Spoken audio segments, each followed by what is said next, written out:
கெங்கையம்மன் திருவிழாவினை முன்னிட்டு குடியாத்தம் நகரில் வெவ்வேறு பகுதிகளில் ஒரே நேரத்தில் 3 புஷ்ப பல்லக்கு திருவீதி உலா. விடிய விடிய நடைபெற்ற பூ பல்லக்கில் ஏராளமான பக்தர்கள் சுவாமி தரிசனம். வேலூர் மாவட்டம் குடியாத்தம் கோபாலபுரம் ஸ்ரீ கெங்கையம்மன் கோவில் சிரசு திருவிழா ஆண்டுதோறும் வைகாசி மாதம் 1ஆம் தேதி வெகு விமரிசையாக நடைபெறும்.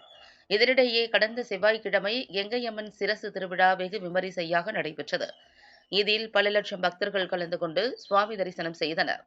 இதனிடையே 3ஆம் நாள் கெங்கையம்மன் சிரசு திருவிழாவினை முன்னிட்டு 3 புஷ்ப பல்லக்கில் திருவீதி உலாவின் போது சண்டி மேளம் மேளதாளத்துடன் நடைபெற்றது.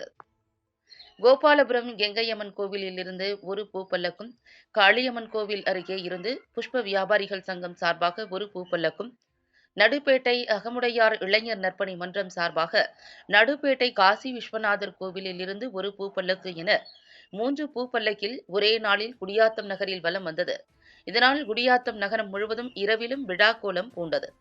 பூப்பல்லக்கு திருவிழாவினை முன்னிட்டு பல்லாயிரக்கணக்கான பக்தர்கள் இரவிலும் சுவாமி தரிசனம் செய்தனர். மேலும் குடியாத்தம் நகரில் நடைபெற்ற 3 பூ பல்லக்குகளை முன்னிட்டு ஏராளமான போலீசார் பாதுகாப்பு பணியில் ஈடுபடுத்தப்பட்டிருந்தனர்.